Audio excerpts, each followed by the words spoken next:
रानीखेत क्या संदेश दे रहा है?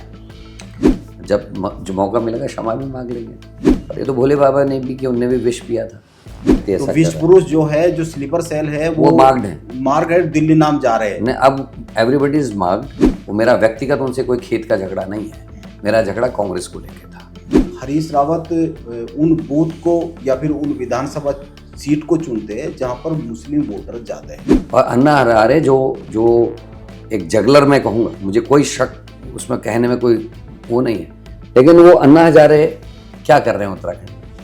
जब बात पिथौरागढ़ की आएगी और मयूख मेहर की आएगी जी, या फिर जब बात कोटद्वार की आएगी और वहां पर सुरेंद्र सिंह नेगी की आएगी, या फिर जब बात किच्छा की आएगी जी, और वहां पर तिलक राज बेड़ की आएगी, हो सकता था लोग मणिमाई का जिक्र कर देते, लोग गर्जिया का जिक्र कर देते और ये चाहते थे ऐसा हो, और ऐसा होता तो लड़ाई होती, अंदर घर में लड़ाई होती। लेकिन मुख्यमंत्री को आज आपके चैनल से कह रहा हूं, आज से 10-15 साल बाद आप खुद कहेंगे कि करण भाई ने इस बात को मेरे चैनल में, उसकी लाठी में ना आवाज नहीं साहब। मेरे दौरहाट का एक बहुत लंबा क्षेत्र है जहां जितने भी उस समय लोग रहते थे उन सबको क्रिश्चियन बनाया गया। उत्तराखंड में एक शब्द बड़ा चर्चा में रहता है, जिहाद जी। और ये चीज कांग्रेस के नेताओं को खुल के बोलनी चाहिए बिना डरे। कब तक नुकसान होगा?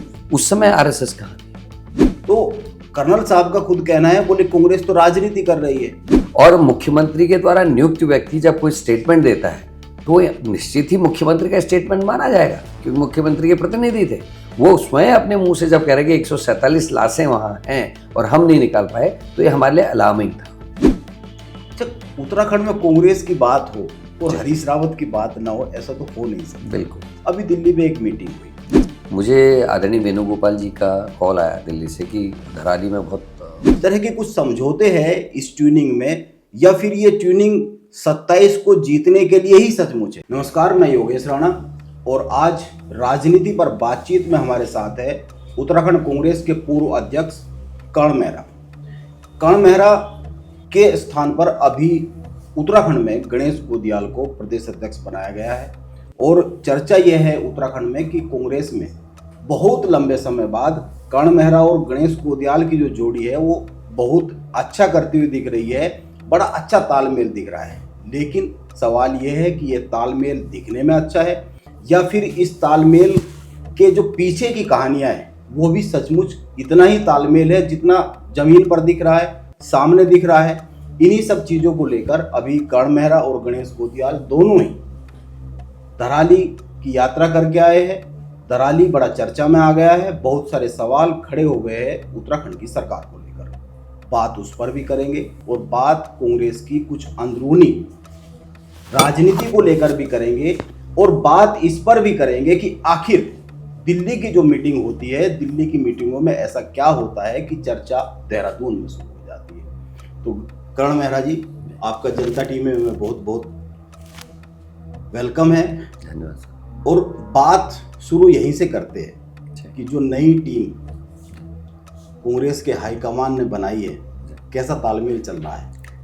देखिए, बहुत ही वाइज डिसीजन मैं इसको देखता हूँ, क्योंकि गणेश गोदियाल जी पहले भी अध्यक्ष रहे हैं और प्रीतम सिंह जी भी अध्यक्ष रहे हैं, सीएलपी भी रहे हैं, और हरक सिंह रावत जी पार्टी के सीएलपी रहे हैं, कैबिनेट मिनिस्टर हैं। तो अनुभव लोग ये तीनों हैं और कैंपेन कमेटी का चेयरमैन प्रीतम भाई को बनाकर उनके अनुभव का लाभ लेने की कोशिश है। वहीं तेज तर्रार स्वभाव के जो हमारे पूर्व सीएलपी हैं और कैबिनेट मंत्री हरक सिंह रावत, उनको प्रचार प्रबंधन समिति का अध्यक्ष बनाया गया है। और वहीं गणेश गोदियाल जी हैं, सौम्य हैं और काफ़ी मुखर हैं। खासकर जब वो लोकसभा का चुनाव लड़े पौड़ी संसदीय सीट से, तो जो उनकी शैली थी उससे लोग प्रभावित हुए और वाकपटुता में भी तेज है। उनका वो डायलॉग भूले नहीं भूलता। जब मैं गांव में पूछता हूँ कि क्या आपको 54-58 याद हैं गणेश गोदियाल, तो सब हाँ बोलते हैं। तो इसका मतलब गांव में वो माँ जो बुजुर्ग महिलाएं टीवी देखती हैं वो भी गोदियाल जी की 54-58 को याद रखते हैं। ये खास कोरोना को लेकर उन्होंने कहा था, फेलियर को लेकर उन्होंने ये याद दिलाया था कि तपेदिक है, टीबी है, मलेरिया है, पोलियो है, इन सब का उन्मूलन पूर्ववर्ती सरकारें करती रही, लेकिन प्रचार नहीं करती थी। तो फेलियर को भी बीजेपी ने कैश किया, लेकिन गणेश गोदियाल जी का वो डायलॉग ऐसा था जिसने उसको पेनिट्रेट किया। तो ऐसे आदमी को अध्यक्ष बनाया, तो आई एम हैप्पी। बिल्कुल, आप खुश है ये तो दिखता है, दोनों का तालमेल दिख रहा है, लेकिन इस तालमेल के पीछे की कुछ समीकरण पे भी बात करेंगे। सबसे पहले बात कर लेते हैं धराली पे। जी। अभी धराली आप और जो वर्तमान प्रदेश अध्यक्ष है गणेश गोदियाल जी, दोनों धराली गए थे और धराली से फिर वापस आए। वापस आने के बाद देहरादून में भी एक प्रेस कॉन्फ्रेंस की, तो क्या देख कर आए? देखिए, जब घटना घटी थी धराली की, मैं रानीखेत में था और मेरे मुक्तेश्वर में एक रात को बैठक थी। मुझे आदरणीय वेणुगोपाल जी का कॉल आया दिल्ली से कि धराली में बहुत बड़ा हादसा हो गया, क्योंकि हम लोग चुनाव में थे, समझ पता नहीं चला था, मैं इंटीरियर में था। तो मैं एकदम शॉक्ड रहा। उन्होंने कहा इमीडिएटली अभी जाओ। मैं रात को 12 बजे रानीखेत से चला था। तो दूसरे दिन मैं, क्योंकि रास्ते में ड्राइवर दिन भर भी चला था, रात को हम कहीं रास्ते में पत्थर गिर रहे थे, कहीं बारिश बहुत थी उस दिन, तो हम लोग पत्थर हटाते ये करते किसी तरीके से वहाँ पहुँचे उत्तरकाशी। और दूसरे दिन जब हम आगे पहुँचे तो गंगोरी पे, तो हम लोगों को रोक दिया गया। उन्होंने कहा कि साहब आपको आगे जाना नहीं है और प्रशासन ये चाहता है कि आप वहाँ ना जाएं, खतरा है, और जाने नहीं दिया। हम बहुत परेशान थे। तमाम पत्रकार जो देहरादून इत्यादि से वहाँ आए थे वो वहाँ फंसे हुए थे। तो समझ में नहीं आया क्या करें। मैं वहाँ गया भी, वहाँ भी रोकने की कोशिश की। मैंने कहा मैं विज़िट कर रहा हूँ खाली। तो पुल जो टूट गया था लेमशी गाड़ पे, तो वहाँ मैं गया तो वाकई में पूरा पुल बह गया था और करीब एक मारुति कार के बराबर एक पत्थर उछल के जो है पुल के ऊपर आया था, जिसने अपार्टमेंट तोड़ा था। वो देखने लायक मंजर था और बहुत ख़तरनाक लग रहा था। तो मेरे को समझ नहीं आ रहा हम जाएंगे कैसे, ये जाने भी नहीं देंगे और जाएंगे कैसे, क्योंकि कहीं से कोई रास्ता नहीं था। तो उस दिन तो पुलिस ने हमको जाने नहीं दिया। तो हमने रात को कहीं से एक रस्से का इंतज़ाम किया और रात को नहाने के बहाने से मैं कमरे से निकला और कि वहाँ एक हॉट वाटर पूल है, तो वहाँ जाने की बात की। तो सब ने सोचा 11 बजे रात को कहाँ जाएगा। तो वहाँ से मैं रात को रस्सा लेके जाके एक छोटे से पेड़ की जड़ में बांध के आया और उसको नीचे डाल दिया। एक लोहे का पुराना गार्डर पड़ा था, वो मैंने नीचे फेंक दिया रात ही को। सुबह मैंने अपने साथियों को अलर्ट कर दिया था। 5-6 लोग जो हेल्थ से ठीक थे, मुझे लगता था 50-60 किलोमीटर चल लेंगे, मैं उनको लेके सुबह 6 बजे निकल के वो रस्से के सहारे नीचे जाके हम जब दूसरी तरफ चले गए तब इनके हाथ पैर फूले, कहाँ चले गया, कैसे चले गया। तो हम, आप निगरानी में थे? हाँ, हम निगरानी में थे पुलिस की, और हम वहाँ से निकल गए। तो करीब 35 किलोमीटर एक साइड वो बैठता है हरसिल से वहाँ तक, उसमें हम लोग पैदल पहुँचे और वहाँ के हालात देखिए। मंजर बहुत ख़तरनाक था, पाँव धंस रहे थे, दलदल, रोना चिल्लाना, लोगों का ये कहना कि आज चौथा दिन है, अभी तक हमको एक मोमबत्ती भी नहीं मिली है, पानी नहीं मिला है। यहाँ तक मेरे पास वीडियोज़ हैं लोगों की, मार्चिस भी नहीं भेजी, ये शिकायतें लोगों की थी, और गाद से भरा हुआ पानी पीने के लिए मजबूर थे। तो मैं देखा कई चीज़ों, लोगों से बात की, एनडीआरएफ एसडीआरएफ के लोगों से भी बात की। फिर मुझे कुछ मज़दूर मिले जो, क्योंकि मज़दूर क्या करते हैं, वो जितना पैसा आता है वो वापस अपने परिवारों को भेज देते हैं। लेकिन वो उस समय आप गए थे, उस समय तमाम आपने आकर प्रेस कॉन्फ्रेंस भी की थी, तमाम बातें भी हुई थी, लेकिन अब जो गए हैं आप जी, उसमें और अब में क्या अंतर दिखा? क्योंकि उसके बाद तो सरकार ने वहां पर तमाम सर्वे कराए, मुआवजे भी वितरित किए गए, बहुत सारी चीजें सरकार कह रही है कि सरकार ने किया है वहाँ, उत्तराखंड सरकार ने। देखिए सर, आप काफ़ी लंबे समय से पत्रकारिता कर रहे हैं, पहाड़ को आप जानते हैं।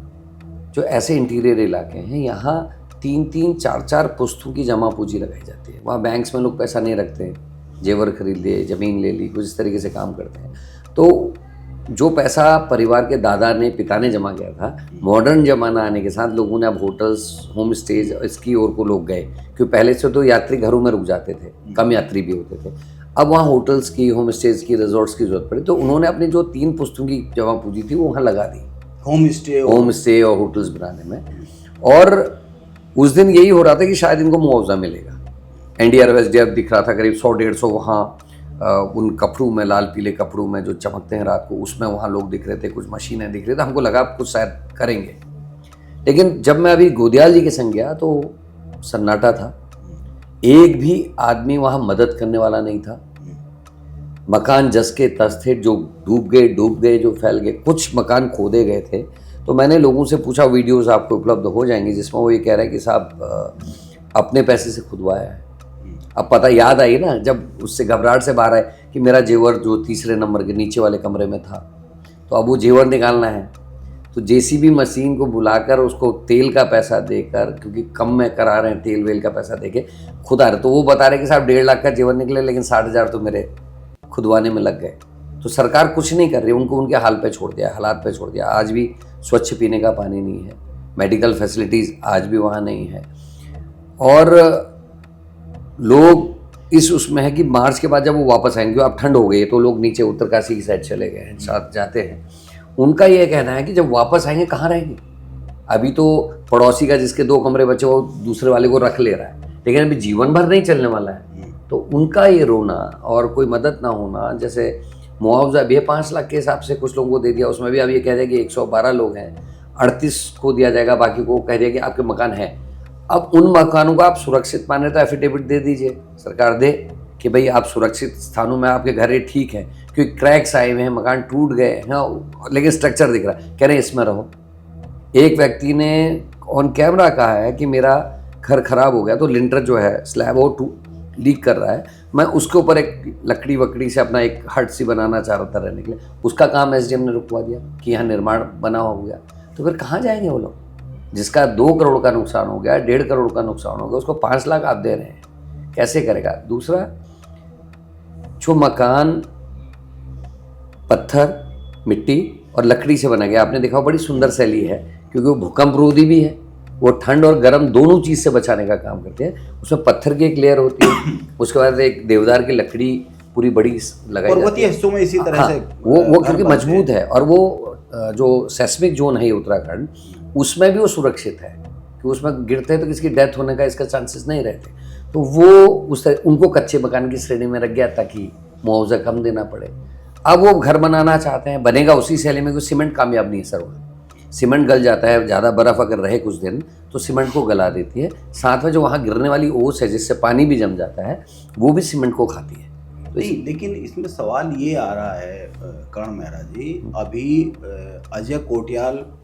कर्नल अजय कोटियाल का बयान एक वायरल हुआ जी, उन्होंने ही सोशल मीडिया पे अपने उसको शेयर किया है। ठीक, उस बयान के बाद चर्चाएं गर्म हुई, और चर्चाएं गर्म होने के आप लोग कांग्रेस का एक प्रतिनिधिमंडल गया जी। तो कर्नल साहब का खुद कहना है, बोले कांग्रेस तो राजनीति कर रही है, पहली बात। दूसरी बात ये कि इस तरह की सूचनाएं तो पहले भी आती रही है कि वहाँ जो सड़क बनी 4 धाम यात्रा के लिए, जब सड़क वो बनी उस समय पे कई सारे वहाँ से लोकल जो लोग हैं उन्होंने भी कहा, कई सारे लोग गए कि ये सड़क जहाँ बनी है यहाँ तो अभी नीचे डेड बॉडीज दबी हुई है। तो सूचनाएं तो बीच बीच में आ ही रही थी। अभी ऐसा क्या कर्नल साहब ने अलग से कहा? और उनका कहना है, बोले मेरे कहने के बाद तो राजनीति हो रही है, कांग्रेस तो राजनीति करने लगी। देखिए सर, जब कोई पत्रकार नॉर्मल वहाँ जाके कोई समाचार दिखाता है या पोर्टल दिखाता है या कोई व्यक्ति कहता है, तो उसको हम उतना ऑथेंटिक नहीं मानते, क्योंकि हम खुद गए थे। मैं तो 5 को घटना घटी, 8 को मैं खुद वहाँ था, मैं खुद देख के आया था। और मरने की संख्या ये कोटियाल साहब ने जो बताया, मुझे उस पर भी सहमत मैं नहीं हूँ, मुझे लगता है उससे ज़्यादा है, 147 उससे ज़्यादा है जो मुझे लगता है। लेकिन कर्नल कोटियाल का जो कथन है वो इसलिए इम्पोर्टेंस रखता है क्योंकि वो 10 अगस्त को मुख्यमंत्री के द्वारा अपने प्रतिनिधि नामित किए गए। पूरी जितनी जो गंगोत्री घाटी है उसका कैसे पुनर्निर्माण होगा, पुनरुद्धार होगा, वहाँ किस किस तरीके की चीज़ों की आवश्यकता पड़ेगी, धराली में किस तरीके से हम दोबारा से काम कर सकते हैं, इस चीज़ के लिए उन्होंने उनको नियुक्त किया। और मुख्यमंत्री के द्वारा नियुक्त व्यक्ति जब कोई स्टेटमेंट देता है तो निश्चित ही मुख्यमंत्री का स्टेटमेंट माना जाएगा, क्योंकि मुख्यमंत्री के प्रतिनिधि थे। वो स्वयं अपने मुंह से जब कह रहे कि 147 लाशें वहाँ हैं और हम नहीं निकाल पाए, तो ये हमारे लिए अलार्मिंग था। और जो मेरी शंकाएं थी उनको ये बल दे रहा था। इसीलिए हम दोनों भाइयों ने मिलकर ये तय किया कि हमको एक प्रतिनिधिमंडल लेके वहाँ जाना चाहिए। हमको वहाँ लोगों से, मिस्टर पवार से हमने बात की, संघर्ष समिति के जो अध्यक्ष हैं उनसे हमने बात की, और वहाँ के तमाम महिलाओं और उनसे बात की। और दुख इस बात का है कि एक सार्थक पहल को राजनीति का रूप दिया जा रहा है। भाई लाशें 147, जो लोगों के परिजन वहाँ दबे हैं, क्या वो नहीं चाहते कि अपने रिचुअल के हिसाब से उनका अंत्येष्टि करें? वो नहीं चाहेंगे कि अपनी क्रियाएं वहाँ पूरी कर सकें? और हमारे यहाँ इस चीज़ को लेकर बहुत मान्यता है, देवभूमि है। और कर्नल कोटियाल का ये कहना कि वहाँ इतने लोग दबे हुए हैं और हम नहीं निकाल पाए हैं, इससे बड़ी बात और क्या हो सकती है? सरकार के प्रतिनिधि हैं, राज्य मंत्री का स्तर है उनके पास, पहले एक पार्टी के अध्यक्ष रह चुके हैं, आम आदमी पार्टी के। तो ऐसे में कर्नल कोटियाल की बात को अगर गंभीरता से कांग्रेस नहीं लेगी, कौन लेगा? नहीं, कर्नल साहब का तो ये कहना है वो बंद कमरे में बातचीत हुई है और फिर इस पे कांग्रेस ने एकदम से राजनीति शुरू कर दी। नहीं, हम अगर ये कह रहे हैं कि 50 लाख का मुआवजा मिलना चाहिए, अगर हम ये कह रहे हैं कि उन बॉडीज़ को निकाला जाना चाहिए, अगर हम ये कह रहे हैं कि उनको मकान बनाने के लिए फ्री में लकड़ी उपलब्ध करानी चाहिए, वो भी देवदार की जो लकड़ी दी जा रही है वो कामयाब वहाँ नहीं है, वो भी खरीद के, हम कह रहे हैं कि देवदार की लकड़ी आवश्यक है उनके लिए, क्योंकि उसी से वहाँ बनते हैं मकान, वो मजबूत मानी जाती है इनका मूल, वो प्रोवाइड। तो ये राजनीति है क्या?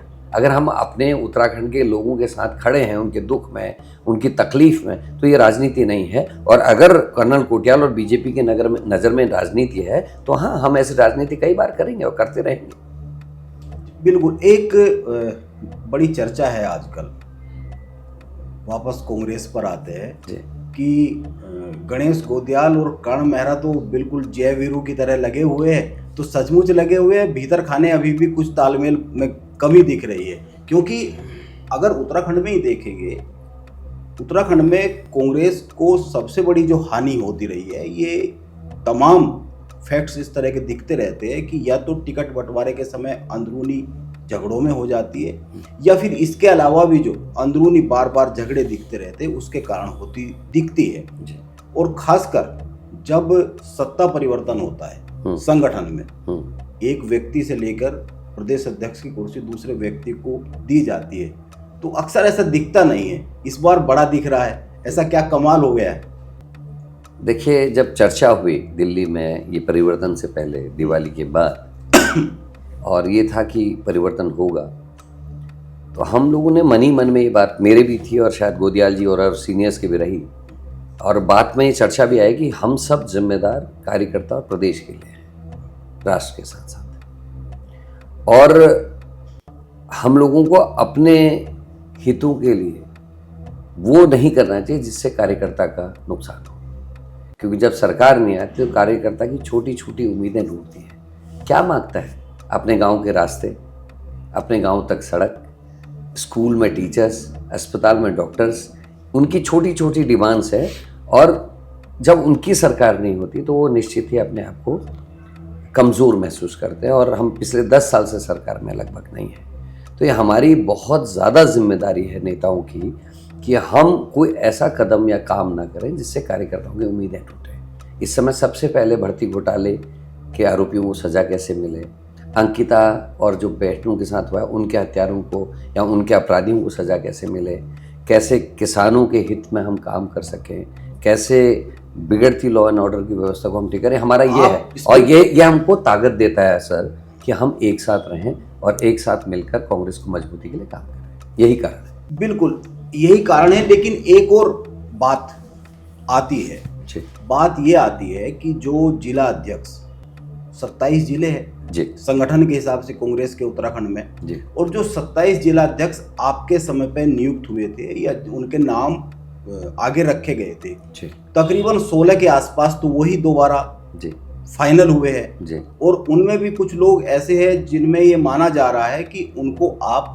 जिला अध्यक्ष बनाने के लिए कुछ प्रक्रिया शुरू कर रहे थे, उस समय पर नाम आगे आ रहे थे जी। तो 27 में से 16 से 18 जिला अध्यक्ष आपके समय के ही निरंतर आगे बढ़ गए हैं। तो इस तरह के कुछ समझौते हैं इस ट्यूनिंग में, या फिर ये ट्यूनिंग 27 को जीतने के लिए ही सचमुच है? देखिए, ये नेचुरली हुआ है जो आपने कहा, इसमें किसी ने कोई जोर लगाने की कोशिश नहीं की। इसमें आप ये भी देखिए, ये आए हैं लेकिन मनीष राणा जैसे लोग रह भी तो गए, जिन्होंने विजयपाल सजवान जी के जाने के बाद कांग्रेस की कमान उत्तरकाशी के गंगोत्री इलाके में संभाली, बहुत बखूबी संभाली। और आप जानते हैं जब सत्ता में नहीं होते कितना कठिन संगठन को चलाना, वो भी एक सीनियर विधायक जब चले जाए। और आपदा में जिस तरीके से काम किया, उसने दिल्ली ने भी तारीफ की थी कि भाई होटल करना एक छोटे से लड़के के द्वारा, उसमें लोगों के रहने की व्यवस्था अपनी जेब से, उनकी खाने की व्यवस्था 27-28 दिन तक वो करते रहा है। ऐसा नौजवान बाहर हुआ। बागेश्वर के अध्यक्ष, उनको बहुत पसंद करता है हमारा हाईकमान, वो बाहर हुए इस दौड़ में। हमारे कुंवर सजवान बाहर हुए, चंपावत में इतना बेहतरीन काम करने वाले कठायत बाहर हुए। तो ऐसा नहीं है कि क्योंकि जाति समीकरण के साथ साथ क्षेत्रीय संतुलन की भी बातें आई, तो उन सबको लेते हुए सामंजस्य बैठाया गया, और जो अच्छे काम करने वाले लोग हैं पार्टी उनको भी कहीं ना कहीं एकोमोडेट करेगी, ये सारी चीज़ें तय हैं। और मैं इस बात को लेकर खुश हूँ कि हाईकमान इतने सीरियसली उत्तराखंड को देख रहा है, और ये मेरे लिए एक आगे के लिए उम्मीद की किरण है कि अब सारी चीज़ें अच्छी होंगी, ठीक होंगी। चर्चा तो ये भी है कि जो ये सत्ता हस्तांतरण ही कहूँगा, क्योंकि संगठन में तो हुआ ही है जी जी। और ये जो बहुत स्मूथली हो गया, बहुत विवाद नहीं हुआ, पहले तमाम विवाद होते रहे, तो दिल्ली में बड़ी चर्चा है इसकी जी। ऐसा कुछ है क्या? देखिए, मेरी नज़र में कुर्सी बदली है, कुर्सी में व्यक्ति बदला है, और हम लोगों को सबको सब कुछ दिया है। आप देखें ना, सारी उठा के लिस्ट मैं हूँ, मेरी 51 साल की मेरी एज हो गई है, और मुझे 28 साल कुछ महीने में प्रमुख बनने का मौका इस पार्टी ने दे दिया सर। 32 में मुझे विधायक बनने का मौका दे दिया, 4 विधायक के चुनाव लड़वा लिए। एश्योरेंस कमेटी जो विधानसभा की बेस्ट जो 2 बड़ी कमेटी है उसमें से एक का मुझे चेयरमैन बनाया, डिप्टी लीडर बनाया, पार्टी का अध्यक्ष बनाया। मेरे पास तो कुछ कहने के लिए है ही नहीं, पार्टी ने दिया ही दिया है, और हमारा अब काम है हम डिलीवर करें पार्टी को। तो उसके तहत ये भावना है, और इसी के तहत हमारे को स्ट्रेंथ मिली है ये सब करने की। और मैं एग्जाम्पल भी सेट करना चाहता हूँ कि जो मैंने पहले दिन भाषण दिया था अध्यक्ष बनने के बाद, मैंने कहा था जो अध्यक्ष है उसका साथ देना है, पार्टी के लिए काम करना है। करण मेहरा भी पार्टी छोड़े तो आपको मेरे साथ नहीं आना है, आपको पार्टी की आइडियोलॉजी और पार्टी पे काम करना है। आपका नेता आइडियोलॉजी ऑफ कांग्रेस है, और आप लोग उतने ही स्टेक होल्डर्स हो जितने राहुल गांधी हैं। तो अगर मैं ही अपनी बात पे स्टिक ना करूँ, उस पर ना चलूँ, तो फिर मेरी बात कहने का कोई औचित्य नहीं रहता। इसलिए मुझे प्रूव भी करना है कि करण मेहरा ने जो तब कहा था वो उस पर मैं आज भी कायम हूँ और उस पर काम कर रहा हूँ। नहीं, मेरा सवाल ये था कि जो सरप्राइजिंग है, ये इतनी आसानी से सब कुछ हो गया, कोई विवाद ही नहीं, कोई बयान ही नहीं आया, कोई एक छोटा मोटा बयान छोड़ के, तो दिल्ली जो हाईकमान है उनको लगता था कि इतनी आसानी से हो जाएगा? कोई इस तरह की चर्चा हुई कि नहीं हुई? देखिए, दिल्ली को शायद उम्मीद नहीं थी, और जब बैठक हुई वहाँ इस बात की खासी चर्चा थी कि इतने स्मूथली हो गए, ये हमने भी नहीं, ये रेयर है। और उसके लिए उत्तराखंड कांग्रेस की तारीफ हुई कि उत्तराखंड कांग्रेस सही रास्ते पे चल रही है, और उत्तराखंड कांग्रेस की काफ़ी तारीफ की गई। मेरे लिए खुशी है इस बात में। लेकिन एक सवाल ये बनता है कि 3.5 साल के आसपास आप प्रदेश अध्यक्ष रहे, कार्यकारिणी बनी ही नहीं जी, तो ये मलाल नहीं रहता कि क्यों नहीं बन पाई? जी, मलाल है इस बात का, क्योंकि बहुत सारे लोग, लेकिन एक मुझे लगता है कि बहुत जल्दी में होना भी नहीं चाहिए, क्योंकि जिनको मैं पहले दिन बहुत अच्छा देख रहा था बोलने के लिहाज से, व्यवहार के लिहाज से, मेरे 3.5 साल के कार्यकाल में उनमें से कुछ ऐसे निकले जो मुझे लगता था खाली बोलते थे, कुछ ऐसे थे जो बोलते ही नहीं थे, सामने नहीं आते थे, लेकिन उनका काम की शैली देख लगा रहे यार ये तो बहुत अच्छा वर्कर है, इसको होना चाहिए। तो वो सोचने में 2 से 3 साल लगते हैं। और मैं जो भी मेरा एक्सपीरियंस है, मैं आदरणीय गणेश गोदियाल जी से करण मेहरा की भाषा बदल रही है कि समय लगता है, उस समय तो बड़ा उतावलापन दिखता था कि कार्यकारिणी। देखिए, अनुभव के साथ साथ चीज़ें बदलती हैं, और मेरा अनुभव ये कहता है कि जो इस तरीके के निर्णय हैं जिसमें भविष्य निर्धारित होना है पार्टी का, उसमें जल्दीबाजी नहीं होनी चाहिए, उसमें थोड़ा समय लेना चाहिए, लोगों को परखना चाहिए, समझना चाहिए, और जो सीनियर्स कहते हैं उसको भी परख के कि हाँ इन्होंने कहा है तो कुछ बात होगी, जांचने के बाद ये काम करना चाहिए। गणेश गोदियाल जी मुझे लगता करेंगे, क्योंकि एक बार पहले वो चख चुके हैं सारी चीज़ें, और मुझे लगता नहीं है कि वो बहुत जल्दी से कोई गलती करेंगे। और मैं भी अपनी जो राय है वो दूंगा, व्यक्तिगत राय जो पर्सनली लोगों की है। अच्छा, एक सवाल है, जिस दिन जो प्रदेश मुख्यालय उसमें एक कार्यक्रम हुआ, गणेश गोदियाल को पदभार सौंपा गया, तो उस दिन गणेश गोदियाल ने एक बड़ी बात कही मन से कि कर्ण मेहरा को जिस दिन संगठन का प्रदेश अध्यक्ष बनाया था प्रदेश का, उस समय का जो माहौल था, लगातार हम हार से होकर आए थे, कार्यकर्ता हताश था, और उस कार्यकर्ता का मनोबल बढ़ाकर संगठन को यहाँ तक लाना 3-3.5 साल में, ये बड़ा एक धैर्य का काम है। तो आपने एक धैर्य का काम किया, लेकिन अब इतना बड़ा अवसर आ गया, विधानसभा के चुनाव आ रहे हैं, तो ये मलाल नहीं है कि जहां उत्साह बढ़ाकर यहाँ तक ले आए ये भी कर ही लेते? देखिए, उसमें कई चीज़ें सीखी हैं मैंने, और हम जीते भी बाई इलेक्शन, इसमें कोई दो राय नहीं है, निकाय और पंचायत में भी अच्छा किया, लेकिन अभी इलेक्शन के टाइम पे चेंज होने से मुझे तो फ़ायदा हुआ बस। कैसे? एक तो मैं अपनी विधानसभा देख पाऊँगा, जो मेरा लक्ष्य भी है, क्योंकि मैं पिछले बार हारा था वहाँ से, और मैं चाहता हूँ कि मैं अगर कभी राजनीति को अलविदा भी कहूँ तो जीत के साथ कहूँ।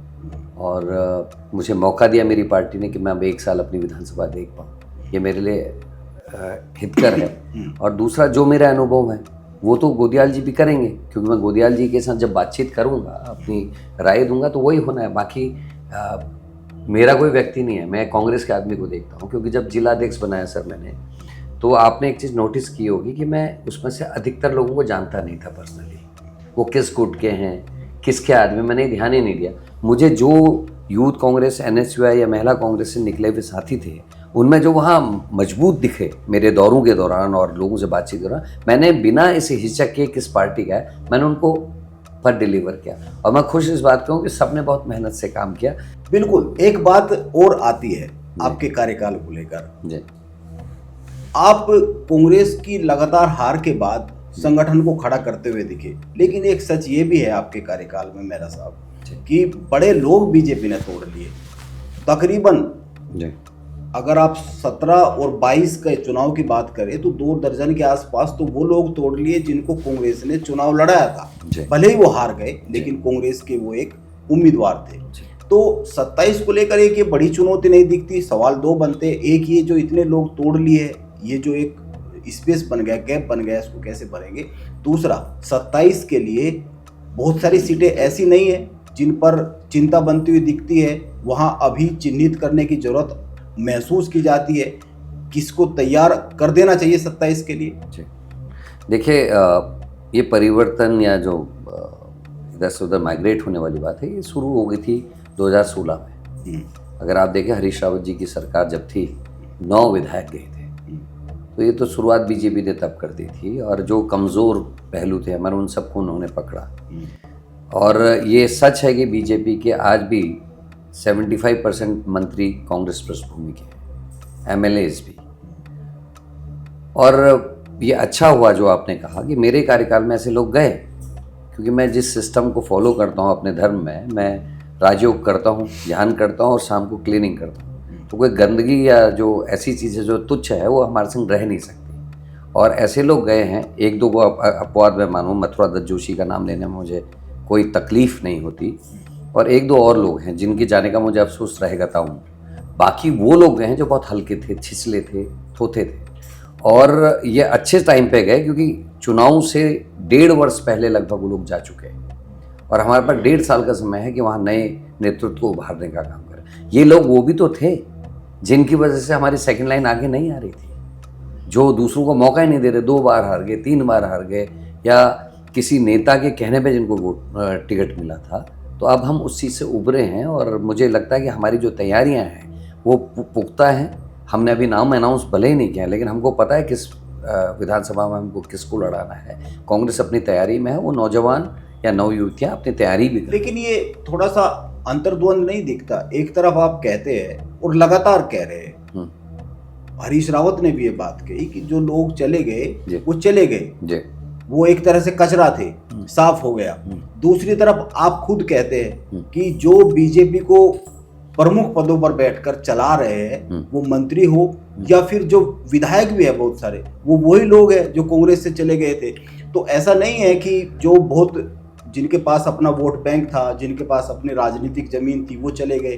तो ये दोनों चीजें आपस में उलझी हुई सी नहीं दिखती है? इसमें फ़र्क है। देखिए, जो मेरा ये कहना है, जो विधायक और मंत्री है, देखिए मौके की नज़ाकत होती कि 17 में जब ये लोग गए तो जो कमी थी हमको सिखा के भी गए। मैं ये नहीं कहा कि वो सारे लोग कमज़ोर थे, भाई कोई अपने यहाँ का विधायक रहा, मंत्री रहा, वो गए, लेकिन हमको एक चीज़ सिखा गई कि हमको अपने कैडर पे काम करना है।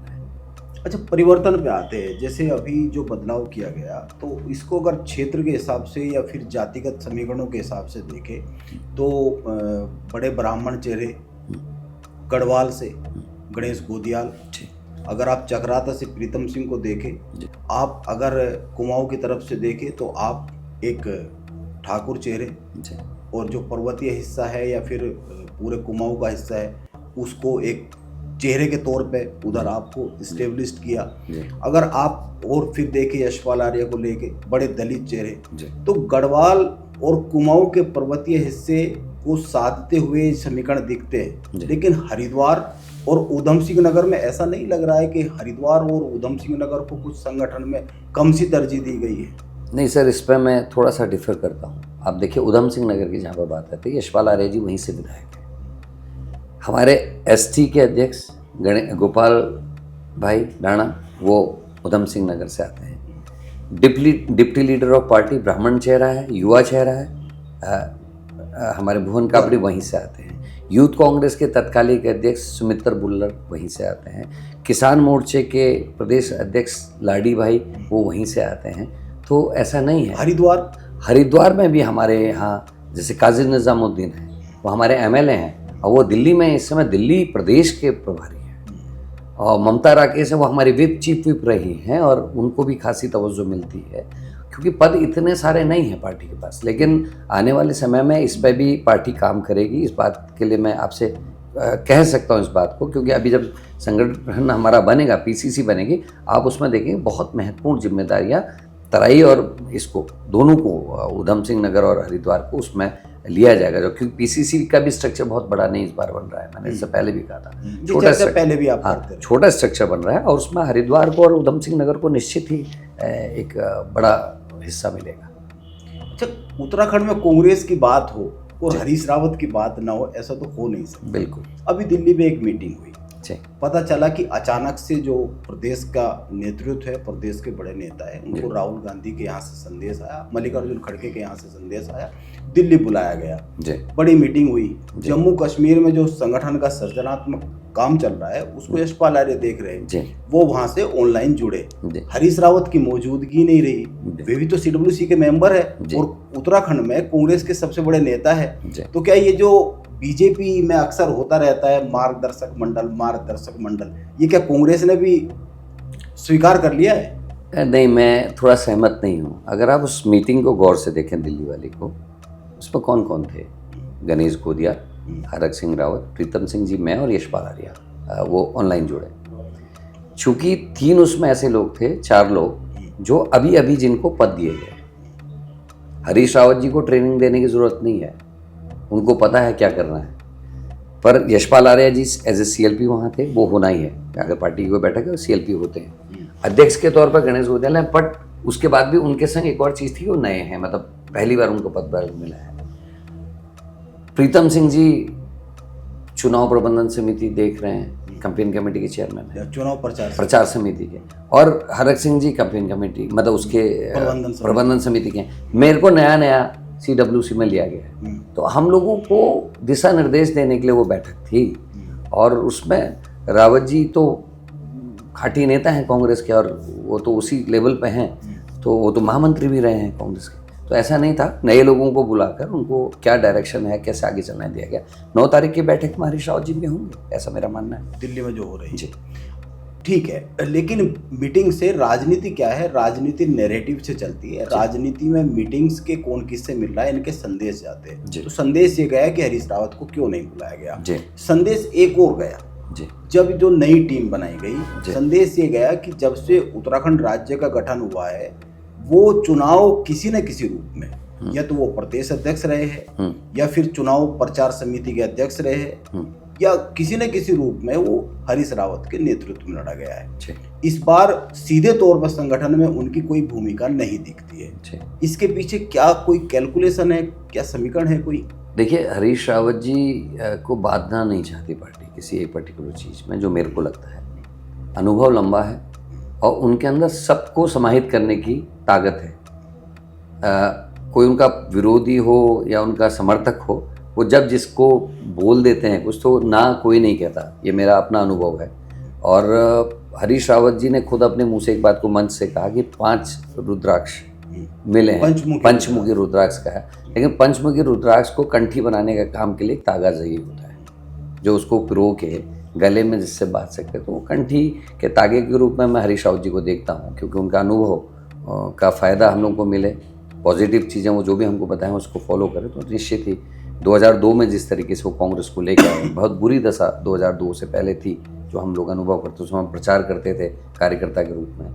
तो बहुत मेहनत उनने की थी, और उसी तरीके से मुझे लगता है कि किसको क्या करना चाहिए। ये काम सुझाव देने से लेके दौड़ाने तक, क्योंकि अब उनकी उम्र जो हो गई, अब हम उनसे ये उम्मीद, हालांकि वो दौड़ते हैं, आज भी सबसे एनर्जेटिक लीडर्स में वो हैं, लेकिन उम्र है, ये हमको स्वीकार करना चाहिए।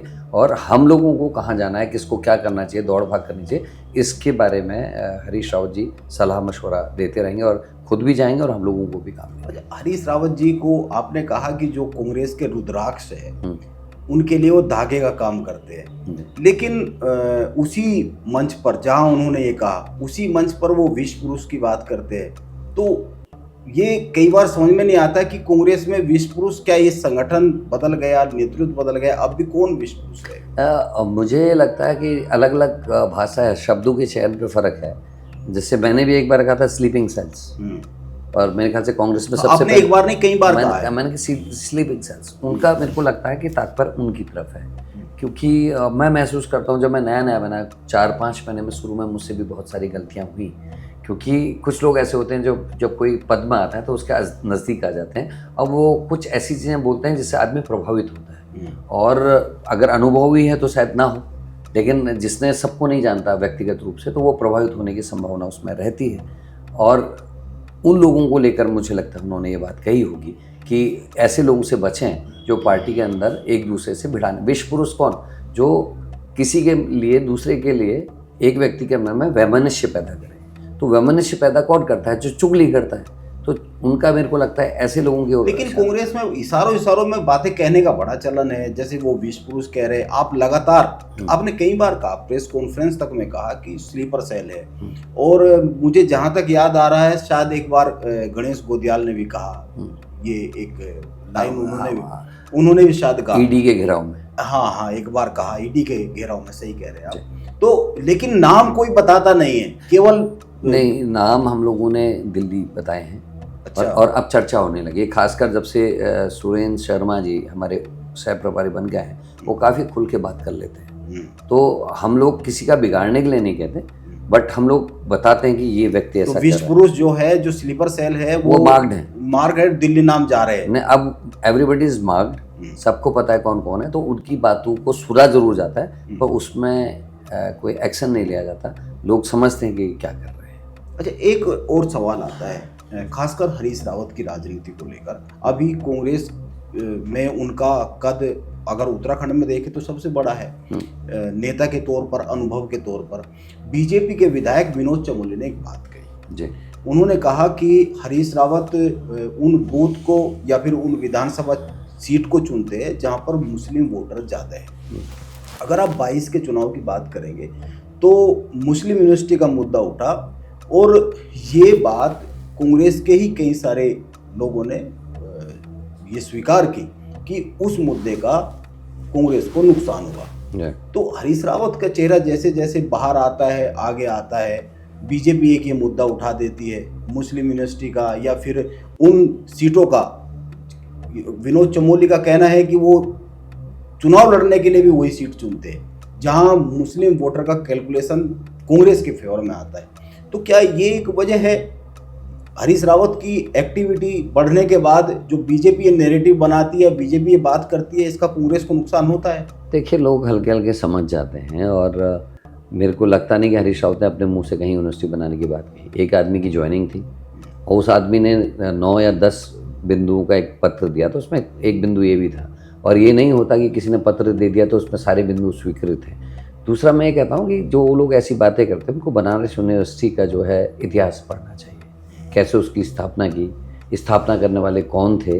तो इससे पता है, कोई अगर एजुकेशन से रिलेटेड कोई संस्था को गढ़ता है उसमें बुराई क्या है, उसके नाम से क्या लेना। जामिया इस्लामिया को लेकर लोगों ने कई किस्म की बातें की, लेकिन जब हम देखते हैं उसमें 70% लोग हिंदू पढ़ रहे हैं, सनातन धर्म को मानने वाले पढ़ रहे हैं, और सबसे ज़्यादा IAS जो हैं पिछले 2 सालों में जामिया से निकले हैं। तो हम उसको कैसे गलत मान दें? जवाहरलाल नेहरू यूनिवर्सिटी को किस तरीके से बदनाम किया, अलीगढ़ यूनिवर्सिटी जो है, इलाहाबाद यूनिवर्सिटी जो है, बनारस हिंदू यूनिवर्सिटी, ये ऐसे संस्थान हैं जो देश को भविष्य देते हैं। और अगर किसी संस्थान में जहाँ शिक्षण व्यवस्था हो, लोगों के उत्थान के लिए उनको एजुकेशन दी जाए, उसके नाम से क्या लेना है? तो थोड़ा सोच बड़ी करने का, और वो भी आज़ादी के 70 साल के बाद अगर हम इन चीज़ों में उलझ रहे हैं तो ये कहीं ना कहीं हमारी परवरिश में, हमारी शिक्षा में ये चोट है। मैं ये मानता हूँ कि मतलब हमारे संस्कारों में कहीं ना कहीं कमी रह गई, ऐसा मुझे लगता है। जहाँ हमको और परिष्कृत होना चाहिए था, और लिबरल होना चाहिए था, और दिल खुला हुआ होना चाहिए था, हमने अपने दिलों को बंद किया है।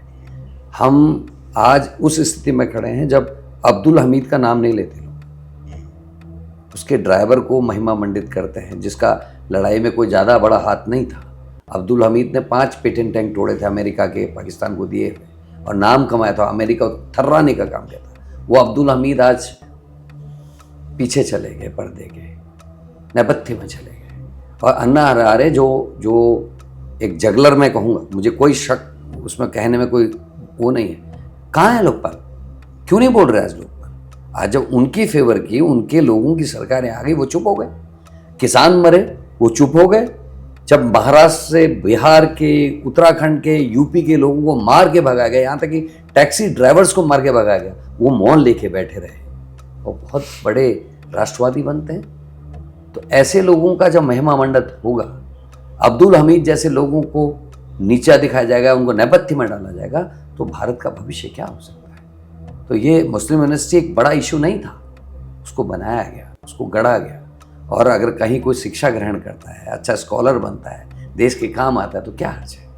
उत्तराखंड को लेकर ये चर्चा 2027 को लेकर हो रही है कि बॉबी पवार और बॉबी पवार के साथ के कुछ लोग एक कोशिश कर रहे हैं जी, उत्तराखंड में थर्ड फ्रंट बनने की। जी। तो आप इसको किस तरफ देखते हैं कि कांग्रेस को नुकसान पहुंचाएंगे, बीजेपी को फ़ायदा पहुंचाएंगे, या फिर बीजेपी को नुकसान पहुंचाएंगे? जो बीजेपी का एंटी इनकम्बेंसी वोट है उसको लेके चले जाएंगे, कांग्रेस को हानि हो जाएगी। ये सवाल इसलिए भी ज़रूरी होता है क्योंकि अभी जो बिहार का चुनाव हुआ, प्रशांत किशोर को लेकर तमाम बातें हो रही है। तो थर्ड फ्रंट बनने के बाद अगर वैसे भी राजनीतिक तौर पर देखें, जहां बीजेपी और कांग्रेस आमने सामने लड़ती है, तो वहां एक अलग समीकरण होता है। लेकिन जैसे ही तीसरा कोई घुसता है तो समीकरण बदल जाते हैं, बीजेपी के फेवर में जाते हुए अक्सर दिख जाते हैं। वाजिब क्वेश्चन है। मैंने अन्ना हजारे का नाम इसीलिए पहले ले लिया। और मेरा ये मानना है कि केदारनाथ हमारे पास एग्जाम्पल है। जब मैंने केदारनाथ की यात्रा की थी, हरिद्वार से केदारनाथ तक की, बुराड़ी के मंदिर को रोकने के लिए, सोने की चोरी के खिलाफ, एक पत्रकार साथी जो पोर्टल चलाते हैं, वो हमको 2 बार मिले, लेकिन मैंने 1 मिनट की भी एक न्यूज़ उस यात्रा की उनके पोर्टल में नहीं देखी। उसके बाद वो बाई इलेक्शन में खुद भी लड़ गए, और चुनाव का रिजल्ट आने के बाद मिसेस नौटियाल के संग माला पहन के जुलूस में थे। तो ये कुछ संकेत हैं जिनको समझना चाहिए। मैं नाम नहीं लूंगा, लेकिन इन साथियों में से कुछ लोग आज भी अन्ना हजारे के टच में हैं, जिनकी 3 मीटिंगें अन्ना हजारे। नहीं, वो नाम क्या, वो तो तस्वीरें आ जाती है। तो मैं बोल रहा, मैं तो डायरेक्ट नहीं कहूँगा, क्योंकि कई लोगों से अपने मेरे व्यक्तिगत संबंध भी हैं। लेकिन वो अन्ना हजारे क्या कर रहे हैं उत्तराखंड में, हमारे जिन नौजवानों से मिल रहे हैं, क्योंकि अन्ना हजारे का एक फिक्स है कि वो बीजेपी को कहीं ना कहीं मदद करते हैं कांग्रेस को पीछे करने के लिए, और वो हमारे नौजवानों को भी बरगला रहे हैं, साधन भी मुहैया कराएंगे जिस तरीके से उनने पहले किया। वो जो अन्ना हजारे का लोकपाल वाला जो था, 20 दिन के अंदर इतना बड़ा आंदोलन खड़ा करना खाली ज़बान से नहीं होता, उसमें काफ़ी पैसा लगता है, काफ़ी प्लानिंग होती है, उसके पहले उसकी कई महीनों से, साल से तैयारी चलती है। अब दिल्ली आंदोलन की मैं बात कर रहा, तो 20 दिन में खड़ा हुआ आंदोलन नहीं था इतना बड़ा, उसकी तैयारी पिछले 1-1.5 साल से चल रही थी। और मैंने इस बात के लिए कुछ अपने बड़े नेताओं से, जिनका मैंने उनको अलर्ट भी किया था कि कुछ ऐसा होने जा रहा है, पर सबने उस समय उस बात को बहुत हल्के में लिया। एक एक चीज़ सही साबित हुई। रीची में मेरे अनिकेत विधानसभा, मैं किसी पत्रकार साथी के संग बैठा, साउथ का था, और मुझे पहचानते थे बाई नेम, फेस से नहीं जानते। उन्होंने पूछा करण मेहरा कौन है, आप जानते हो? मैंने कहा मैं हूँ, मैं बाइक में था। उन्होंने कहा तुम MLA हो यार, बाइक में घूम रहे हो? मैंने कहा हमारी टोपोग्राफी ऐसी है और जाने में आसानी होती है, तो मैं बाइक में आ जाता हूँ, गाँव के लोगों से ही तो मिलना है। उन्होंने कहा यार भाई तुम्हारा ये, पर कांग्रेस को ये दिक्कत है कि श्री रविशंकर से लेके, हमारे होम सेक्रेटरी से लेके, VK सिंह से लेके, उन्होंने सारे नाम ले लिए। तो और मैंने ये नाम दिल्ली जाके अपने कुछ नेताओं को बताए, पर किसी ने सीरियस नहीं लिया। इस बात का मुझे अफसोस है। और आज उत्तराखंड में जो आपने कहा थर्ड फ्रंट, वो निश्चित ही B टीम के रूप में काम करेगा, चाहे जान के करे चाहे अनजान में करे, क्योंकि जो लोग उनको चैनलाइज कर रहे हैं, यूज़ कर रहे हैं, वो अंदर खाने बीजेपी की मदद करने की नीयत से कर रहे हैं।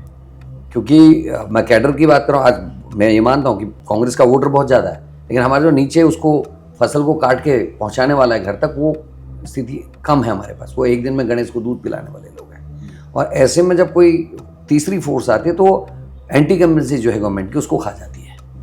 जो लोग बीजेपी से नाराज हैं और कांग्रेस के खिलाफ एक माहौल बीजेपी भी बनाती है और ये थर्ड फ्रंट भी बनाता है, तो वो कांग्रेस को भी सेलेक्ट नहीं करके वो तीसरी जगह जाता है। वो वोट किसी काम नहीं आता, वो वोट केवल और केवल बीजेपी को मदद करता है कट के। तो अगर जो लोग ये चाहते हैं कि अंकिता को न्याय मिले, जो ये चाहते हैं किसानों के संग अच्छा हो, सही हो, लॉ एंड ऑर्डर ठीक हो, अस्पताल स्कूल की चीज़ें ठीक हों, जो इस समय भ्रष्टाचार चरम पे है प्रदेश में, खनन से लेके तमाम मेडिकल के क्षेत्र में, स्वास्थ्य के क्षेत्र में। आज ही मैंने सिडकुल का एक मैटर और उठाया, एक पहले उठा था कुछ महीने हफ्ते पहले। तो अगर इन चीज़ों से निजात पाना चाहते हैं तो बीजेपी और कांग्रेस को ही सीरियसली लेना चाहिए। या तो यू गो विद बीजेपी और you must come with Congress. क्योंकि उत्तराखंड की जनता को संदेश दे रहे हैं। मैं सीधी सीधी बात है कि अगर केदारनाथ को रिपीट, आप नाराज थे मुख्यमंत्री से, आप नाराज थे मंदिर के बुराड़ी बनने से और इनके उद्घाटन करने से, आप नाराज थे शिला जाने से, आप नाराज थे QR कोड से, लेकिन आपने वोट बांट दिया। और नतीजा क्या हुआ कि जिसने बुराड़ी में उद्घाटन किया, जिस पार्टी ने वहां शिला ले गई, जिस पार्टी के शासन में सोने वाली बात आ गई, उस पार्टी का ही कैंडिडेट जब जीत गया तो आपकी इच्छा कहां पूरी हुई? बिल्कुल आखिरी की तरफ चलते हैं, 2-4 सवाल और पूछते हैं कि उत्तराखंड में एक शब्द बड़ा चर्चा में रहता है, जिहाद। जी, कई तरह के जिहाद को लेकर बात होती है, थूक जिहाद, मजार जिहाद, तमाम तरह के। धर्मांतरण को लेकर बड़ा कानून भी उत्तराखंड में सरकार ने बनाया है, जिसकी चर्चा जहाँ जहाँ बीजेपी की सरकारें हैं उनमें होती रहती है। कई सारी सरकारें उसको अपने यहाँ भी स्वीकार करती हुई दिखती है। तो आपको क्या लगता है कि ये जो डेमोग्राफिक बदलाव की बात हो रही है, ये क्या उत्तराखंड में सचमुच हालात इस तरह के हैं? इसमें 2-3 चीज़ों में थोड़ा लंबा हो जाएगा जी। एक तो डेमोग्राफिक चेंज की आपने बात की, मज़ार जिहाद, थूक जिहाद, लव जिहाद की बात की। जिहाद पे मैं नहीं जाऊंगा कि उसका मीनिंग क्या है, लेकिन वर्तमान में जो प्रैक्टिकली उसका इस्तेमाल हो रहा है वो विद्रोह के लिए और आतंक के लिए हो रहा है देश में, कि वो जिहाद कर देंगे। जैसे पाकिस्तान से या अफगानिस्तान से कोई कहता है, उसका जो आम आदमी की भाषा में, आम आदमी की जो दिमाग में है वो गलत है उसका। वैसे जिहाद जो हमारे राज्य के देश के स्वतंत्रता संग्राम सेनानी थे, उन्होंने अंग्रेजों के खिलाफ जिहाद किया था, सिस्टम के खिलाफ जिहाद किया था, जिन्होंने राजा राम मोहन राय, लेकिन प्रचलन में वो प्रचलन में आज गलत आ गया उसका। जो अब अगर रूप एक आम आदमी से पूछेंगे उसको गलत अर्थ लगाएगा। राजा राम मोहन राय ने जिस समय सती प्रथा इत्यादि का विरोध किया, वो भी जिहाद था उस प्रथा के खिलाफ, लेकिन आज की परिस्थिति में हम देखें तो उसका अर्थ गलत है, हम मीनिंग में नहीं जाते। दूसरा, बीजेपी बहुत सातिर पार्टी है, मज़ारें तोड़ी गई, आप भी जानते हैं। उसके पीछे नियत जो मुझे लगता है वो तो हमारे लोग समझदार हैं भारत के, जो उस ट्रैप में कम फंसे। हो सकता था लोग मणिमाई का जिक्र कर देते, लोग गर्जिया का जिक्र कर देते, लोग हमारे और मंदिरों का जिक्र कर देते, और ये चाहते थे ऐसा हो, और ऐसा होता तो लड़ाई होती, अंदर घर में लड़ाई होती। एक दूसरा, मज़ार किसकी है? क्या माइनॉरिटी की है? मज़ार, किसी भी मज़ार को आप उठा के ले लीजिए, नामचीन मज़ारें हैं, उसमें ज़्यादातर तो सनातन धर्म को मानने वाले लोग, हिंदू लोग या अन्य जाति के लोग ज़्यादा जाते हैं। भाई वीरचंद सिंह गढ़वाली जी के गांव में जो एक मज़ार है, वो किसी व्यक्ति ने अपने घर में बनाई है, अपनी निजी ज़मीन में बनाई है, उसको तोड़ने की कोशिश, वो रुक गई। वो तमाम दुनिया के लोगों की शराब छुड़ाता है, नशा छुड़ाता है। वो जो मज़ार में बैठता है हिंदू, लेकिन सैदुली का मास्टर है, उसको सैदुली आती है, वो सैदुली के माध्यम से लोगों की नशा छुड़ाते हैं। लोग आस्था से जाते हैं वहाँ। और मेरे इलाके भी कई लोग ऐसे जो ये कह दिया था डॉक्टर ने कि दारू पिएगा मर जाएगा, उनकी दारू छूट गई, लेकिन वो है। तो मेरा ये मानना है कि जो मज़ार हैं ये सूफियत की पहचान है। जैसे हमारे यहाँ ऋषि हैं, मुनि हैं, संत हैं, अलग अलग कैटेगरी है, अलग अलग परिभाषा है। इसको मैं अब यहाँ लंबा हो जाएगा, इसमें मैं नहीं जाऊँगा। उसी तरीके से उस धर्म के सूफी जो ना हिंदू को मानते हैं ना मुसलमान को मानते, वो केवल प्रेम की भाषा ईश्वर से या जो भी वो है उससे वो प्रेम करने की भाषा है उनकी। लेकिन मुख्यमंत्री तो कहते हैं कि हरी पीली नीली चादर के जरिए कब्जा किया जा रहा है। नहीं, तो मुख्यमंत्री का तो एजेंडा है सर, वो तो हिंदू मुसलमान करेंगे, वोट लेंगे। मैं कुछ और कह रहा हूँ, लेकिन मुख्यमंत्री को आज आपके चैनल से कह रहा हूँ, आज से 10-15 साल बाद आप खुद कहेंगे कि करण भाई ने इस बात को मेरे चैनल में, उसकी लाठी में ना आवाज नहीं साहब। जब आप आस्था को तोड़ते हैं वोट के लिए ना, उसके नाम पर राजनीति करते हैं, बड़े बड़े लोगों को दंड मिलते हैं। हमने देखा है जिन्होंने खेल किया राम के नाम से, उनके संग क्या हो रहा है। जिन पुजारी से पूजा कराई ना, जिस दिन गर्भगृह में पूजा हुई है, वो कहाँ है आज? कितने दिन के बाद एक्सीडेंट होने के उनकी मृत्यु हो गई, ये पूछिएगा। आज बड़े बड़े ज्योतिष कह रहे हैं कि गलत हुआ है, गलत दिन हुआ है, जबरदस्ती कराया गया और वो व्यक्ति की मृत्यु हो गई। और जिन लोगों ने ये सारे कर्म किए, उनके आप देख लीजिए आज किस स्थिति में अडानी जी हैं, अडवाणी जी, मुरली मनोहर जोशी जी, अटल बिहारी वाजपेयी किस स्थिति में गए, ये सब यहाँ देखा जाता है और देखा जाएगा। आपने सूफियत को गाली दी है, आपने क्या 6x4 की मज़ार को लेकर मेरे भाई लैंड जहाज, और आपने अपना ऑफिस के लिए जो जमीन ली जिसमें विवाद है उसका, आपके एक कार्यकर्ता ने, इनका एक नगर पालिका का मेंबर था, उसने इसमें रोड में जो हमारी है सहजदारा रोड, उसमें एक विषय उठाया था, 6 बीघे से ज़्यादा के कब्जे की बात थी। जांच में 3 पॉइंट कुछ ही निकला, लेकिन निकला ना, क्या करा आपने? थाने के बगल की ज़मीन कब्जा हो गई। और उधम सिंह नगर में ये जॉर्ज एवरेस्ट में क्या हुआ, मोनू बॉलर के केस में क्या हुआ, ये जो एकड़ों में, हेक्टेयर्स में जो जमीनों कब्जे कराए जा रहे हैं, अवैध काम हो रहे हैं, उस पर तो सरकार कुछ नहीं कर रही। 6x4 की मज़ार को लेकर लैंड जहाज हो रहा है। तो इसका कांग्रेस को राजनीतिक नुकसान होगा? निश्चित हुआ है, ना होगा नहीं, हुआ है, क्योंकि लोगों को समझने में टाइम लगेगा। मैं इसीलिए कह रहा हूं कि आम लोगों के बीच में फोकल होकर बोलने की जरूरत है। हम कहें ना, ये सूफियत की पहचान है, ये सूफियत है, ये मज़ार जो है मस्जिद नहीं है। यहां लोग दिल से कुछ मांगने, अरे मैं कह रहा हूं प्लेसिबो ही सही, लेकिन आदमी को एक राहत तो हो रही कि मैं गया था, मैं क्या है, मेरा कुछ किसी ने सुन ली। वो एक वेंटिलेटर का काम कर रहा है। मंदिर में जाके क्या करते हैं? मांगते ही तो हैं। आप अपना दुख अपने परिवार से नहीं कह पाते तो आप मंदिर चले जाते हैं कि कुछ शांति मिलेगी। उसी तरीके से वो स्थान है, पवित्र स्थान, जिसमें किसी जो सूफी है उसने बैठ के तपस्या किया, वही तो जगह है जो वहाँ बैठता था। और वो सूफी के यहाँ जाके आप कह रहे हैं अच्छा हो गया तो बहुत अच्छा, नहीं हुआ तो मैं अपना दिल तो खोल आया। तो ऐसी जगहों को चिन्हित करके हटा। आप कहीं रोड में कहीं उससे दिक्कत आ रही है, कहीं अगर उससे किसी समाज को दिक्कत आ रही है, आप करिए, पर आपने कर दिया। क्या मणिमाई को हाथ लगाने की हिम्मत है सरकार की? चैलेंज है मेरा धामी को, मैं सबसे पहले तलवार लेके खड़ा हूंगा। लगा सकते हैं, लगा के दिखाएं और पता भी चल जाएगा। तो किसी की आस्था से खेलना किसी का राजधर्म नहीं हो सकता। चलिए अब SIR नहीं, एक चीज और है सर, आपने एक बात और कही थी, धर्म परिवर्तन। मेरा ये मानना है, कारण मैं कांग्रेस की तरफ से बयान नहीं दे रहा वाला, धर्म परिवर्तन का कारण क्या है?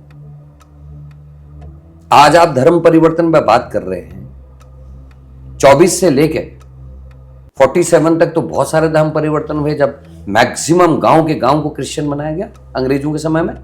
मेरे दौरहाट का एक बहुत लंबा क्षेत्र है जहां जितने भी उस समय लोग रहते थे उन सबको क्रिश्चियन बनाया गया। आपके गरुड़ से लगा हुआ क्षेत्र है जहां आज भी कई गांवों में क्रिश्चियन कम्युनिटी है। उस समय RSS कहां थी? अंग्रेजों के खिलाफ बोलने में मुंह में दही जम गई थी क्या? माफी वीरों को डर लगता था अंग्रेजों से, उस समय धर्म परिवर्तन की बात नहीं की। एक भी उदाहरण दे दीजिए 1924 से लेकर 1947 के बीच में जिसमें धर्म परिवर्तन के खिलाफ RSS ने आवाज उठाई। मेरा प्रश्न है आपके माध्यम से, आज आजादी के 60-65 साल बाद आपको याद आ रही है धर्म परिवर्तन की? क्यों? क्योंकि उससे आपका वोट बैंक बन रहा है, आपने एक वोट मशीन बना दी है। और ये चीज कांग्रेस के नेताओं को खुल के बोलनी चाहिए बिना डरे हुए। कब तक नुकसान होगा? कब तक लोग नहीं समझेंगे? बड़े लोग तो समझेंगे, कम से कम पढ़े लिखे लोग जो समझदार हैं, जिनके दिल खुले हुए हैं, जिनका मस्तिष्क खुला हुआ है, वो समझेंगे इस बात को। बताएं ना, 24 से 47 तक क्यों चुप थे आप? और आज आप क्यों बोल रहे हैं? और कारण क्या है? आप पानी नहीं पीने देंगे अपने कुएं से, आप मंदिर में उनको रहने नहीं देंगे। आप अभी उत्तरकाशी में जो हुआ है कुछ महीने पहले घटना, कुछ मेरे ख्याल से 8 महीने हो रहे हैं, अगर आप ये व्यवहार करेंगे तो आप कैसे रोकेंगे? बिल्कुल। SIR पर आते हैं सर। एसआईआर को लेकर अभी उत्तराखंड उसमें आता नहीं है सूची में अभी, लेकिन यहाँ पर तैयारी शुरू हो गई है जी। तो एसआईआर को लेकर चर्चा ये भी आई कि अभी जो दिल्ली में राहुल गांधी और मल्लिकार्जुन खड़गे के साथ मीटिंग हुई थी, वहां से भी कुछ निर्देश कांग्रेस के प्रदेश नेतृत्व को मिले हैं जी। तो एसआईआर को लेकर बड़ी चिंता में रहती है कांग्रेस, ऐसी चिंता क्या है? सर एसआईआर अगर नॉर्मल हो रही है कोई दिक्कत नहीं। दिक्कत यह है कि इस समय इलेक्शन कमीशन जो है बीजेपी के वर्कर के रूप में काम कर रहा है और वो सबको दिखाई दे रहा है, महाराष्ट्र से लेके कहाँ कहाँ क्या।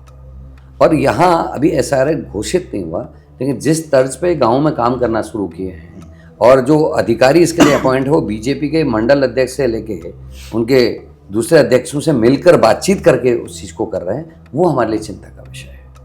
मेरे अपने परिवार के 6 लोगों के नाम कटे हैं, अभी शुरू भी नहीं हुआ, लेकिन आ गया कि भाई इनके 2003 के अभी तो हुआ ही नहीं, लेकिन नहीं कागज मांगने लगे। मैं बता रहा, मेरे यहाँ हरपाल सिंह से लेकर तमाम उनकी पत्नी से लेकर उन लोगों से लेकर उनके 6 या 7 लोग, मैं अभी इसके बाद आपको दे देता हूँ लिस्ट, उन लोगों के नाम के लिए आ गए घर पे कि भाई इनके 2003 के कागजात। तो 2003 से पहले अगर कोई के बाद अगर कोई 18 साल का हुआ है, वोटर हुआ है, उसकी शादी हो गई है, क्या वो वोट नहीं देगा? उससे कहा जा रहा अपने घर अपने पिताजी का या माँ का लेके आओ। साहब हमारा इलेक्शन कमीशन का काम है कि वोटिंग जो परसेंटेज है वो बढ़े। पहले से एड्स आते थे, प्रचार होते थे कि साहब वोट देना ज़रूरी है। कौन 4 घंटे लाइन में लगने के लिए फिर वो अपने पैसे भी खर्च करे, फ़ोन से लेके जाने आने तक, वो कागज़ निकालने तक? क्यों इलेक्शन कमीशन एक प्रोजेक्ट ऐसा कोई प्रोग्राम डिज़ाइन नहीं करती, सेंट्रली प्रोग्राम डिज़ाइन नहीं करती कि अगर करण मेहरा डाले कि 2003 में मैंने फलाने जगह चुनाव में वोट दिया था या मेरे फादर ने फलानी जगह वोट दिया था और आज मैं यहाँ वोट देने के लिए आ गया हूँ, मैं यहाँ रहने लगा हूँ, मैं रियासी तौर से यहाँ आ गया हूँ, मैं यहाँ वोट देना चाहता हूँ, तो ऑटोमेटिकली उसको चेक हो जाए और यहाँ नाम जुड़ जाए। ऐसा क्यों नहीं? प्रक्रिया को आसान क्यों नहीं बनाया जा रहा? और पहाड़ में इसलिए दिक्कत है मेरे भाई, क्योंकि पहाड़ में गाँव के लोगों के पास एंड्रॉयड फ़ोन नहीं है, वो अभी भी वो वाला बटन फोन यूज कर रहे हैं, कंप्यूटर्स नहीं है, लैपटॉप सबके पास गांव में नहीं है, तो वो करेगा कैसे? फिर दूसरा जहमत कौन उठा रहा है? 2 घंटे लाइन में लग के उसने वोट भी देना है सर, उसके बाद वही जहमत भी उठाए।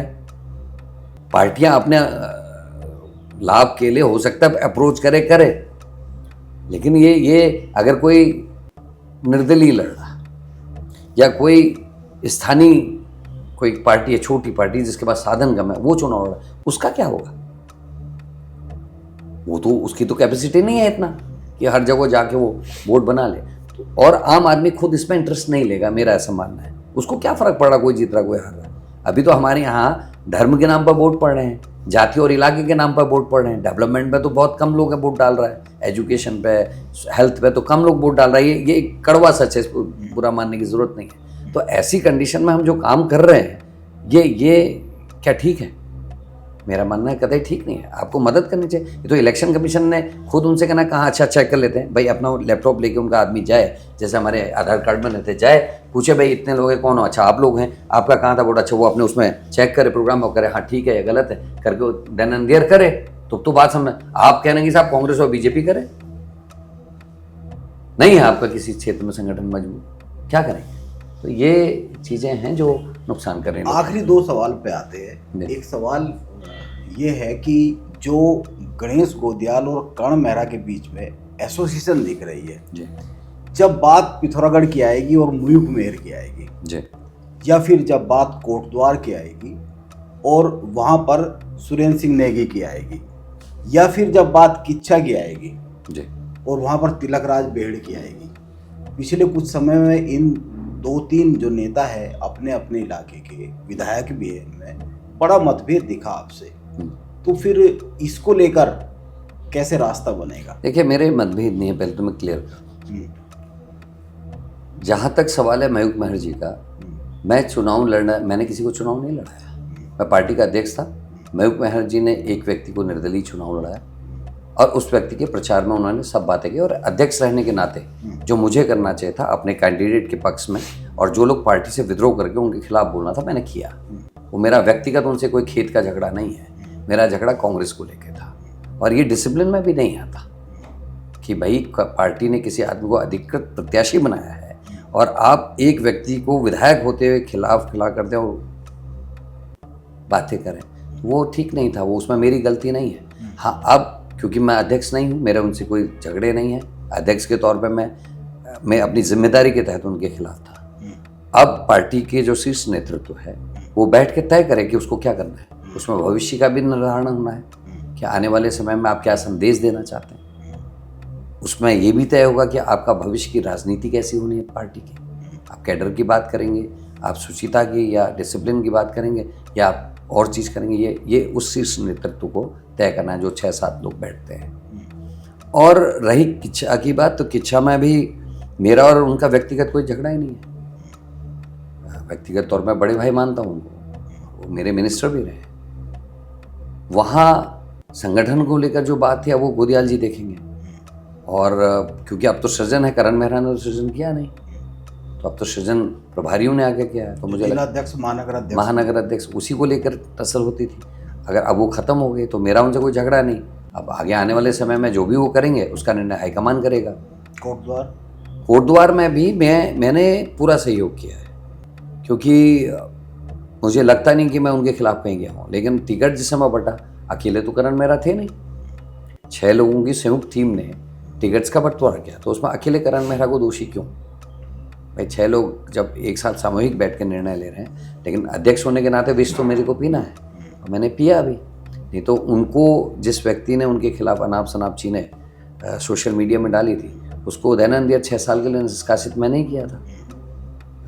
वो हमारे सीनियर लीडर हैं, हमने उनको एज ए कैबिनेट मिनिस्टर देखा है, तो हम उनकी रिस्पेक्ट भी करते हैं। लेकिन कहीं कहीं पर परिवार का अध्यक्ष होने के नाते, मुखिया होने के नाते आपकी जिम्मेदारियाँ होती हैं कि आप डिसिप्लिन में रहें। आप सीनियर हैं, लेकिन आपकी जिम्मेदारी हर वर्कर की है। अगर आप ही इनडिसिप्लिन करेंगे तो वर्कर को क्या मैसेज जाएगा? हर कोई यही करेगा। तो इसलिए मैं रोकने की कोशिश करता था, और रोकने की कोशिश में मैंने नाराज़गी अपने ऊपर ली है। और ये तो भोले बाबा ने भी कि उनने भी विष पिया था लोगों के लिए, और मैंने अपने वर्कर के लिए अगर विष को धारण किया है तो मुझे इस बात का कोई अफसोस नहीं है। जब जो मौका मिलेगा क्षमा भी मांग लेंगे। चलिए करण मेहरा जी, आखिरी सवाल पर आते हैं। अब आप ज़्यादातर समय रानीखेत को दे रहे हैं जी। रानीखेत क्या संदेश दे रहा है? देखिए, मुझे पाला बड़ा रानीखेत ने किया। मुझे कुछ जगहों से और भी ऑफर थी कि यहाँ आके लड़ें, लेकिन मैं अपना घर नहीं छोड़ना चाहता। वहीं गलियों में खेला हूँ, वहीं हर गांव में शायद क्रिकेट और फुटबॉल खेली है, और उन लोगों का अपार प्रेम मिला। मेरे पिताजी की जब मृत्यु हुई 2001 में, उसके बाद 2003 में फूलों की तरह उठा के मुझे उन्होंने प्रमुख बनाया।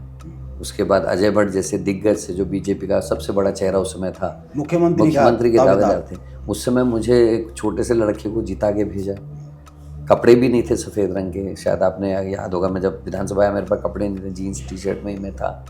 और 12 में फिर थोड़े से मैं रहा। फिर मतलब जो मैं हूँ, जहाँ हूँ, उसमें रानीखेत का बहुत बड़ा हाथ है, उनका सहयोग है। और रानीखेत को गौरव है इस बात का। CB गुप्ता रानीखेत से, हरगोविंद पंत रानीखेत से, गोविंद सिंह मेहरा रानीखेत से, बीजेपी के प्रदेश अध्यक्ष केंद्रीय मंत्री बचे सिंह रावत रानीखेत से, इस समय वर्तमान में MP केंद्रीय मंत्री, उससे पहले राज्य में पहले स्वास्थ्य मंत्री, बीजेपी के अध्यक्ष, बीजेपी के नेता प्रतिपक्ष अजय भट्ट उसी रानीखेत से।